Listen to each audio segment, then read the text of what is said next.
guys, and welcome to part 2 of my Q&A. This one's going to be more pregnancy related, so I'm going to be answering some of your questions about the baby and a lot of like the early things like how we found out we were pregnant and all of that. So starting with that, I'm just going to start there because a lot of the people have been asking about that. Either like, was it planned? How did you tell Alex? How did you tell your family? That kind of stuff. So I'm going to start with the story of how this little baby came into our lives. So Alex and I had been trying for a baby. There's Bubba behind me.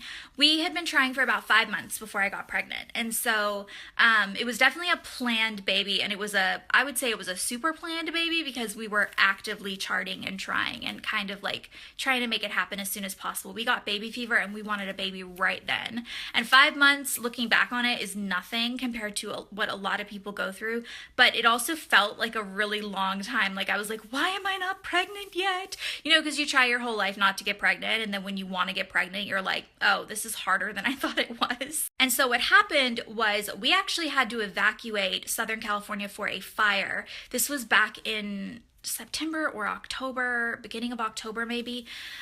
There was a fire in Orange County and our neighborhood was in a mandatory evacuation zone.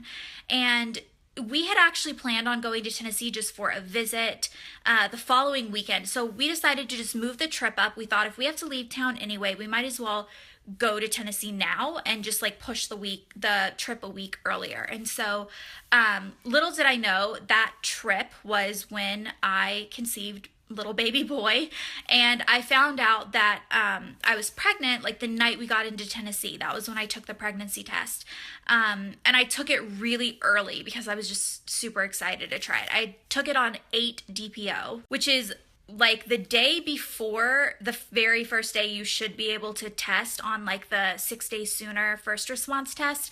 But it was a nighttime, so it might have been like right on the border of like the earliest you could find out. And it was the faintest line, but because I had been trying for 5 months and I had taken a lot of tests because I was a little test happy, I knew it was positive. I just knew. I looked at it. It was funny because I took it. It was the middle of the night, and I made Alex go out to the car with me to get the test because they were in the car, and it was really late. And I brought it in, and I took it. And again, like I said, I had been taking a lot of tests over the previous few months, so I wasn't even like super nervous to take it the way I had been. I kind of had lost that, like, I don't know. I think I stopped thinking maybe it would happen right away, or I don't know. So I peed on it, and I remember Alex and I were watching Little Mermaid, which is like a random movie to be watching, and I put it on my nightstand. I got into bed with him and we had the movie on, and I looked at it a few minutes later, like feeling super casual about the whole thing, just kind of glanced at it, and I was like, holy crap, oh my gosh. And I stood up on the bed and I was like just so excited. So he was right there. There was no like build up of like, did I tell him in a special way or anything like that? It was literally like he was sitting right there, and I started screaming. And we were at my parents' house, and my parents did know that we were trying for a baby. I don't think I would have told them right away if they didn't know we were trying, but because they did, we went down right away in the middle of the night like little kids on Christmas. We told them right then and there. In fact, that night at dinner, like the night that I ended up finding out I was pregnant later that night, we had spent the entire dinner talking about baby names, like me and Alex and my mom and dad, just talking baby names, girls and boys. And we had our boy name picked out. We did not have a girl name picked out. Hi, Baba. So it kind of worked out that he ended up being a boy because we had the name picked out. But yeah, so it was so fun. Like we ran down there like kids on Christmas. It was like 3 o'clock in the morning. We woke up my mom and dad, which that might sound weird if like you don't have the type of family that would do that, but that was like very normal for my family. And they got up right away, and the guys had like a beer, and my mom poured a glass of wine, and I had a water because I was pregnant. But like we just stayed up in the living room. We talked about how exciting it was, and my dad like didn't believe that the test was positive because it was a very faint line. Like I feel like only someone who had stared at pregnancy tests for months would realize that that was a positive. My dad actually like wanted to get all scientific with it. He made me bring him another test that was like new, and he put it in plain water so that he could like compare the line, and it was a positive test. I mean, I was pregnant. So Yeah, that's how my family found out and how Alex found out. And we told Blair right away, and I told a couple of friends right away. There were a few people that knew that I was trying that I told right away. I told Fleur from YouTube right away, and I told my friend Andrea, who's like a friend from the sticker world, one of my besties, and I told my two college best friends, Brittany and Sam. And I think that's it in terms of who I told right at the very, very beginning. So then we were already in Tennessee. We were planning on staying at least a week. And so, and of course, it turned very exciting once there was the pregnancy, excitement. And I went and I had blood work done just to confirm it. And, it was a pregnancy. And so we were there, and around the 5-week mark, morning sickness hit me, and it hit me hard. Like, it hit me so hard that I could not go back home. Like, I was so sick. And I was having prenatal care through my like OBGYN that I used back in high school. And so I was already seeing a doctor there, and we thought, let's just stay a little bit longer. Like, we have the flexibility to do that. I am able to run Glam Planner remotely from Tennessee because it is, a handmade shop. I was so sick. I'm not going to go so far as to say that it was hyperemesis, because I was not diagnosed with that, and I know that that is a whole different level. You can be hospitalized for that. I was not at that level. But I was throwing up several times a day and just was very sick. Like, I couldn't keep things down. I could not keep water down. They did think they might have to hospitalize me for the water, but they didn't end up having to. And so we just kind of took it easy. We stayed there, and around 5.5 weeks, so a few days after the morning sickness happened, something really scary and traumatic happened. And that was, I had just gone to the movies with mom and dad, and it was so funny because, like, I can't remember the last time I went to the movies with both my mom and my dad and no one else. I, like, sat in between them like a little kid. It was so funny because normally, like, my dad is a big movie buff, but my mom, like, never goes to theaters. And Alex ended up staying to work, so it was just the three of us, and it was so fun. We saw Bad Moms Christmas. This was back in October. And I was wearing a black maxi dress, and we got back from the movies. I was walking upstairs to my bedroom, and I had a hemorrhage, which is a bleed, and it was a lot of blood, and it just, like, poured out of me and puddled on the floor at my feet. Again, I was wearing a maxi dress, so there was, like, nothing stopping it.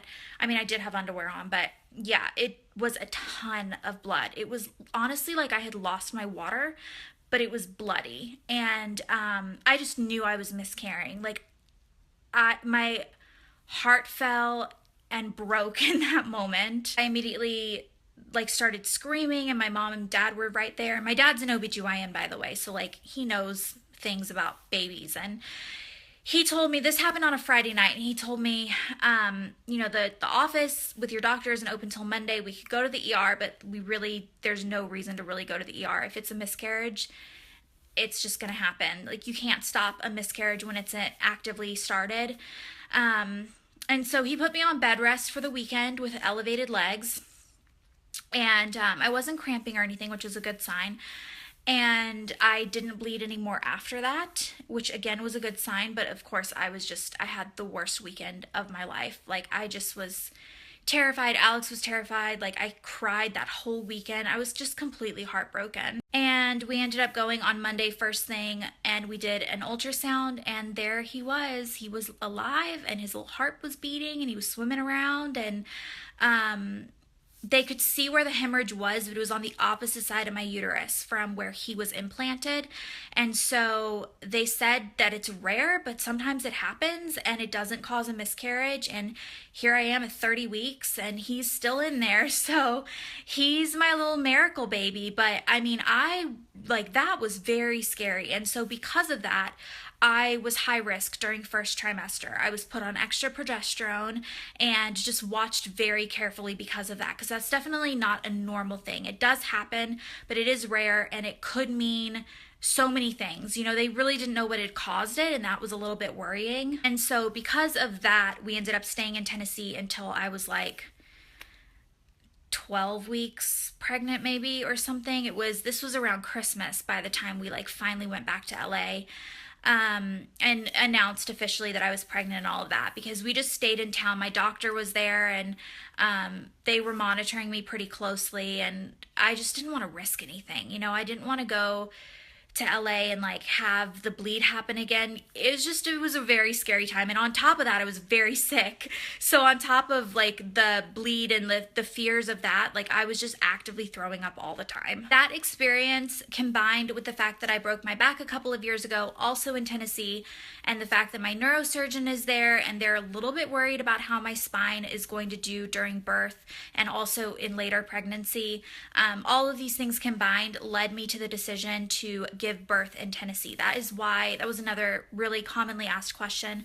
That's why we're having him in Tennessee, because my prenatal care has been there from the beginning, and also because of my back and the neurosurgeon and my dad just like being a doctor and knowing what's going on and being, you know, available all the time. Just all of those things contributed to the decision to have him there. And so we decided at the very beginning that we were going to have him there. I've done all of my prenatal care there. We've flown there for appointments, which has been definitely tedious and definitely like a commitment on our part. But we just really wanted to make sure that this baby had the best care that we could give him. The back thing is also a reason why I'm going to have a C-section, because the doctor is worried about two things. One is worried about the pressure that is put on your lower spine as you're pushing out a baby. They're a little bit afraid that I could re-break that part of my spine, and so they don't want me to push or give birth vaginally. They do want me to do a C-section. The second thing is they don't know if an epidural will actually work for me because of the location of the break in my spine, so they're going to do a spinal block with the C-section instead of an epidural. And so that's something that like I've had to wrap my head around, because there is definitely a part of me that wants to experience giving birth vaginally. I know that might sound crazy to people, but I just love being pregnant so much. I just kind of want the whole experience, but I'm not saying anything about how C-section moms are any less giving birth. Like, I'm going to be one of those moms. I will be having a C-section in Tennessee at the end of June. I'm due on June 30th, but because it's a C-section, it will be probably like a week early, so June 24th-ish. We don't actually have the date set, but it will be around that time. And they did want me in Tennessee the last like 7 or 8 weeks, because you do end up having to start going to appointments like really often. And also with my back and with the high risk status at the beginning and the fact that they might have to put me on bed rest the last couple of weeks because of my back, they just want me there like starting in 2 weeks. So we are actually leaving next Friday. It's Sunday right now, so like this coming Friday, and we're planning on it taking us about 5 days to drive there. We have an RV, and so we are going to drive the RV with all 4 of our cats, because we're going to be staying in Tennessee for 3 months. And I know that sounds so crazy. Every time I tell someone that, they're like, that is literally the most bizarre thing I've ever heard. But I also thought that would be fun to vlog. That's another reason why I wanted to like pick up the vlogs again, because I thought that is just like, I've never known anyone to go cross country in an RV with 4 cats to give birth in a different state. So a lot of things coming up in the vlogs that you guys will get to experience with us, but we're thinking it will take us about 5 days, and so then that gives me a couple of days there before my next appointment, which is scheduled for the following Friday. All right, let me look and see if there are any questions that I haven't already answered. One is, in a perfect world, how many kids do you and Alex want? We want 3 or 4 as of now. I do know that that can change when you have kids, but we do definitely want at least more than 1. We both come from bigger families. I come from 3, he comes from 4. So at the very least, I would like to have 2 kids, but obviously more if we can, and we'll just see how that goes. Let's see. How long have you two been together, like dating versus marriage? It feels like forever. We met when I was 23, and I'm 29 now, but I turned 30 next month. So we've known each other for 7 years, but we didn't date consistently. There was a year in there that we were not dating. And we were long distance for a long time, and then we dated officially for a couple of years, and then we got married, or we got engaged, and then a year later we got married, and then it will be 2 years married in June of this year. So yeah, we've been together a while and we're ready for this next step of our lives. Next question is, did you and Alex agree on the name for baby Peach, or did you have different names you liked? And if so, how did you decide on his name? So if you don't know, I've been calling this little one baby Peach since before we found out if he was a boy or a girl.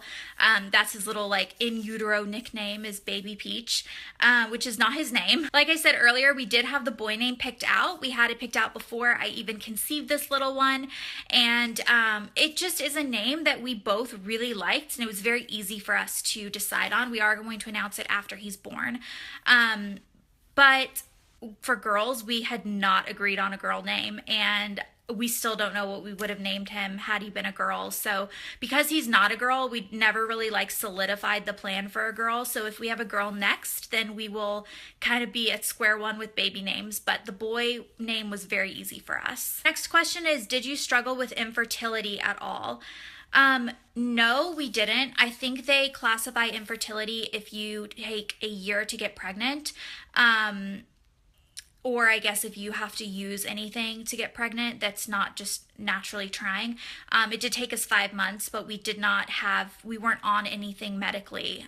We were just trying for 5 months. This question's cute. I was wondering if Alex ever sings to you and the baby or the cats. Alex sings to the cats literally all of the time. He and I spend our evenings like coming up with little jingles or like using a popular song and inserting the cat names for things. Like, it is the dumbest thing, but it is something we do literally every night. So yes, he sings to the cats and the baby all the time. The other day he was like cooking dinner, and I forget what I was doing, but he was literally like, your dad is looking at the corn on the cob, and your mom is over there doing a jog, and you are in her belly, and you're flopping around. Literally sings all the time to the cats and me and the baby and about us, and puts it in songs.